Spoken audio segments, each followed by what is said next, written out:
بسم الله الرحمن الرحيم. السلام عليكم.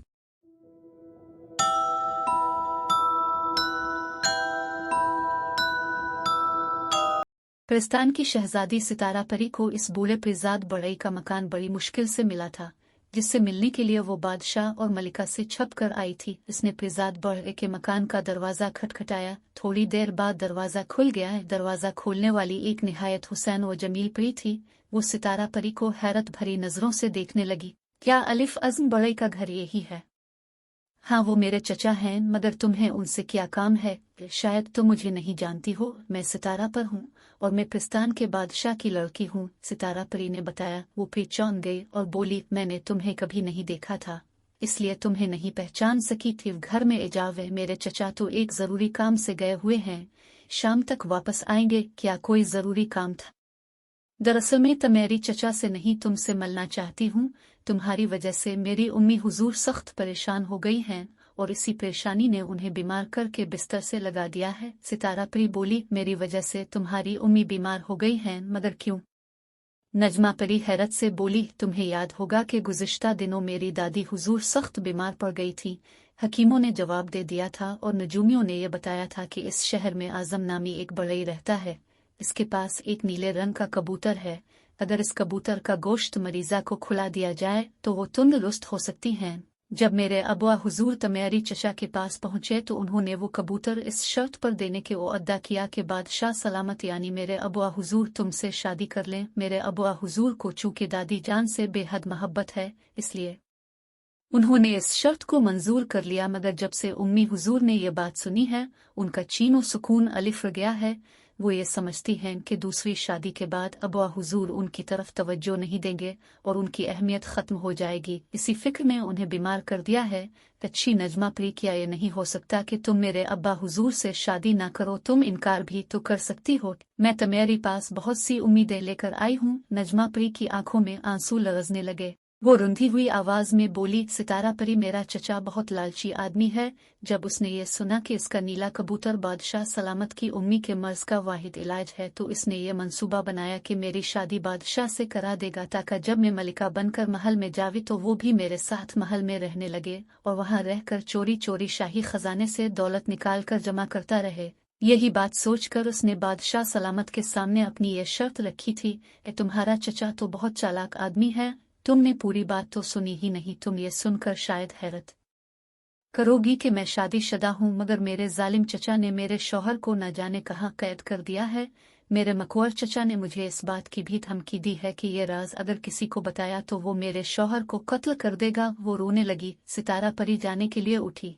अचानक कमरे की खिड़की में से एक खूबसूरत परिंदा अंदर दाखिल हुआ और कमरे के 2-3 चक्कर लगाने के बाद नजमा के शाने पर बैठ गया। सितारा परी ने बेसाख्तगी से इसे पकड़ लिया और उसके सर पर बात फेरते हो बोली, किस कदर खूबसूरत परिंदा है ये। अचानक सर पर हाथ फेरते हुए वो चौंकी। इसकी उंगली से कोई सख्त सी चीज टकराई थी। उसने चौंक कर परिंदे के सर को टटोला तो वहां पर एक सोने की कील गड़ी हुई नजर आई। सितारा परी ने इसे जल्दी से खींचकर बाहर निकाल लिया। सोने की कील जैसे ही बाहर निकली, वैसे ही परिंदा सितारा परी के हाथों से गिरकर जमीन पर तड़पने लगा और थोड़ी ही देर में उसने एक खूबसूरत परिजात की शक्ल इख्तियार कर ली। नजमा परी हैरत और खुशी से चला पड़ी। ये इसका शौहर आफ्ताब था। आफ्ताब परिजात का चेहरा गुस्सा से सुर्ख हो रहा था। किसने अपनी बीवी से कहा, मैं बड़ी मुश्किलों से तुम्हारी चचा के हाथों से बच कर आ रहा हूँ।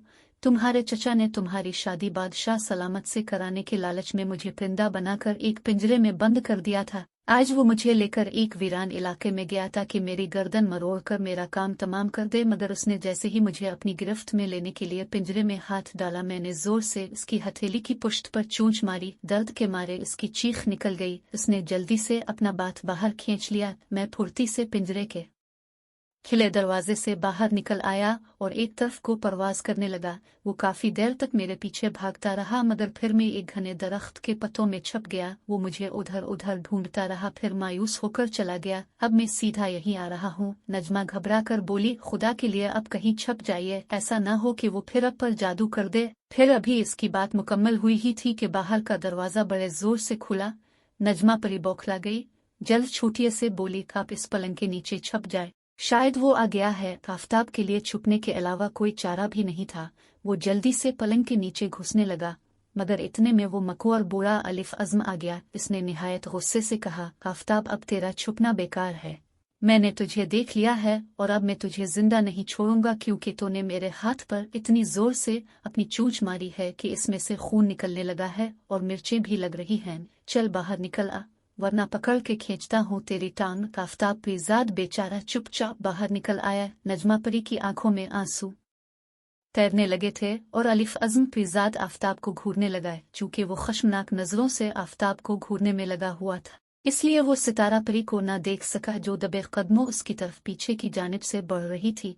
इसकी हाथ में वही सोने की कील थी जो इसने आफताब के सर से निकाली थी। अलिफ अज़्म के करीब पहुंचकर सितारा परी ने उछलकर वो कील इसके सर में पेवस्त कर दी। अलिफ अज़्म जमीन पर गिरकर तड़पने लगा और फिर ज्यादा देर न गुजरी थी कि वो एक परिंदा बनकर उड़ा और खिड़की में बैठ गया।